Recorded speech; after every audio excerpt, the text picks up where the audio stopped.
नमस्कार मंडळी, welcome back to law minded DNM and our IPR module wise series. आज आपला मॉड्यूल 1चा पार्ट 2 आहे. काल आपण बघितला IP म्हणजे नक्की काय, पण या इंटेलेक्च्युअल प्रॉपर्टीचं नेचर म्हणजे स्वभाव कसा असतो, ही नॉर्मल प्रॉपर्टीपेक्षा वेगळी कशी आहे.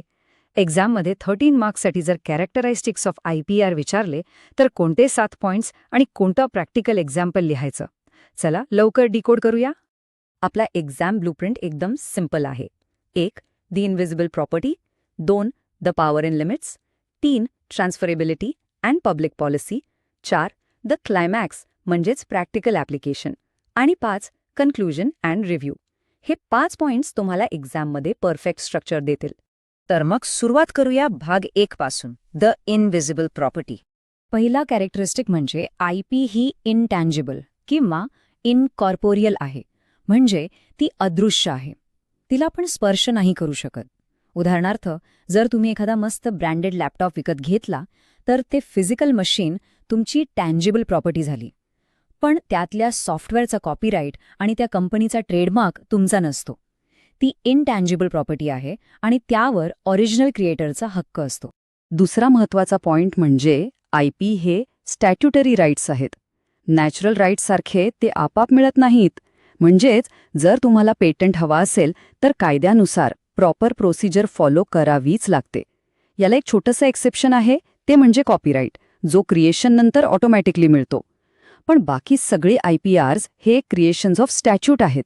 त्यांची मालकी मिळवण्यासाठी प्रॉपर लीगल फ्रेमवर्क फॉलो करावा लागतो. आता पुढे जाऊया भाग 2 कडे, the power and limits.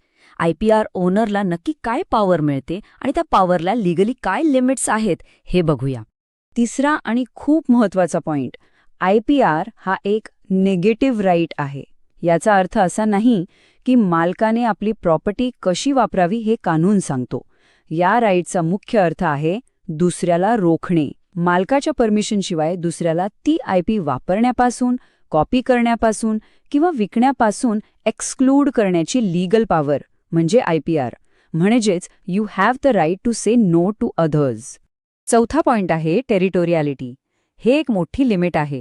IP rights एका देशापुरते मर्यादित असतात. म्हणजेच जर कोणाकडे इंडियन पेटंट असेल तर तो फक्त भारतातच चालतो. चीना किंवा अमेरिकेमध्ये त्याचा काही उपयोग नाही. त्या देशात जाऊन वेगळे राईट्स घ्यावे लागतात, कारण हे राईट्स जॉग्राफिकल बाउंड्रीजच्या आत काम करतात. पाचवा पॉइंट आहे लिमिटेड लाईफ स्पॅन. IPRची मोनोपली लाईफ टाईम नसते. उदाहरणार्थ, पेटंट फक्त 20 वर्षांसाठी असतो. कॉपीराईट ऑथरच्या लाईफ आणि त्यानंतर 60 वर्षांपर्यंत असतो. एकदा हा टर्न संपला की ती प्रॉपर्टी पब्लिक डोमेनमध्ये जाते आणि कुणाहीसाठी फुकट होते. यात फक्त ट्रेडमार्क हा एक असा IP आहे जो प्रॉपरली रिन्यू केला तर लाईफ टाईम ठेवता येतो. आता आपण भाग 3 वर आलोय, ट्रान्सफरेबिलिटी अँड पब्लिक पॉलिसी. IPR सोसायटीमध्ये कसा वापरला जातो ते समजून घेऊया. 6वा पॉइंट आहे ट्रान्सफरेबिलिटी. IPR ही तुमच्या फिजिकल प्रॉपर्टीसारखी ट्रान्सफर करता येते. याचे 2 मुख्य प्रकार आहेत. एक म्हणजे असाइनमेंट, जिथे मालकी हक्क कम्प्लिटली विकून टाकले जातात, आणि दुसरा म्हणजे लायसेन्सिंग, जिथे मालकी स्वतःकडे ठेवून दुसऱ्याला काही कालासाठी ते वापरण्याचे राईट्स भाड्याने दिले जातात. हे इनटँजिबल ॲसेट्स मॉनिटाईज करण्याचे लीगली ॲक्सेप्टेड वेज आहेत. 7वा पॉइंट आहे पब्लिक पॉलिसी. IPR ही ॲब्सोल्यूट मोनोपॉली नाही आहे. कानून क्रिएटर्सला राईट्स देतो नक्की, पण जर त्या राईट्सचा गैरवापर झाला तर पब्लिक इंटरेस्ट म्हणजेच लोकहित या एक्सक्लुझिव्ह राईट्सला ओव्हरराईड करू शकते. सोसायटीचं नुकसान होऊन दिलं जात नाही. एक्झाममध्ये हा लँडमार्क केस नक्की लिहा. Entertainment network India limited versus super cassette industries limited. या केसमध्ये सुप्रीम कोर्टने क्लिअर सांगितलंय की जर IPR ओनरने अनरिझनेबल डिमांड केली किंवा पब्लिकला नुकसान होत असेल तर सरकार पब्लिकसाठी कंपल्सरी लायसेन्सिंग इश्यू करू शकते. हे परफेक्टली दाखवतंय की IPR नेहमी पब्लिक पॉलिसीच्या अधीन असतो. आता येतोय आपला भाग 4, द क्लायमॅक्स म्हणजेच प्रॅक्टिकल ॲप्लिकेशन. आतापर्यंत आपण सगळे 7 कॅरेक्टरिस्टिक्स बघितले, पण एक्झाममध्ये एक्झामिनरला खऱ्या अर्थाने इम्प्रेस करण्याची ट्रिक म्हणजे एक सॉलिड प्रॅक्टिकल इलिस्ट्रेशन देणे. तर let's look at doctor Sharma story. Story अशी आहे की डॉक्टर शर्माने 2000 साली एक नवीन वॉटर फिल्टर बनवला.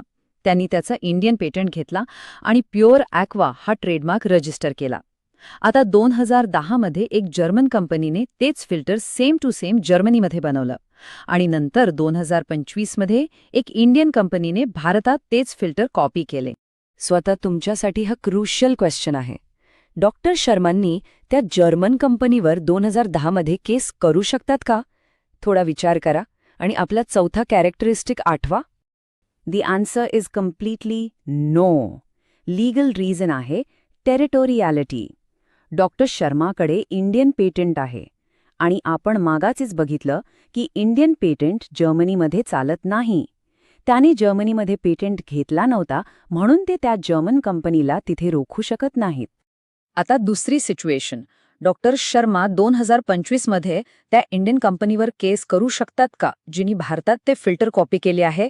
अथवा आपला पाचवा कॅरेक्टरिस्टिक लिमिटेड लाईफ स्पॅन. या केसमध्ये पेटंटच्या बाबतीत आन्सर आहे नो, कारण पेटंटचे 20 वर्ष म्हणजेच त्याचं लाईफ स्पॅन 2020 मध्ये संपून गेलं आहे. आता ते फिल्टर पब्लिक डोमेनमध्ये गेले आहे आणि कोणीही बनवू शकतं. पण हो, ट्रेडमार्कच्या बाबतीत आन्सर आहे येस. ती इंडियन कंपनी प्युअर ॲक्वा हे नाव वापरू शकत नाही, कारण ट्रेडमार्क रिन्यू होतो आणि जर तो रिन्यू केला असेल तर तो त्यांची प्रॉपर्टी प्रोटेक्ट करतो. आणि हे ब्रिलियंटली इलस्ट्रेट करतं की प्रॅक्टिकली हा लॉ कसा वर्क करतो. तर आपला शेवटचा भाग 5, कन्क्लुजन अँड रिव्ह्यू. एक्झाममध्ये 13 मार्क्सचा आन्सर एक परफेक्ट कन्क्लुडिंग नोटवर संपवणं खूप गरजेचं असतं. शेवटी हे नक्की लिहा की IPRची ही नेचर 2 गोष्टी बॅलन्स करते.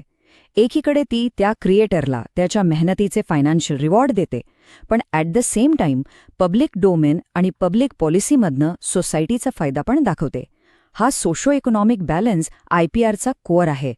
एक्झाममध्ये 13 मार्क्ससाठी हे 7 कॅरेक्टरिस्टिक्स आणि डॉक्टर शर्मांचे एक्झाम्पल नक्की लिहा.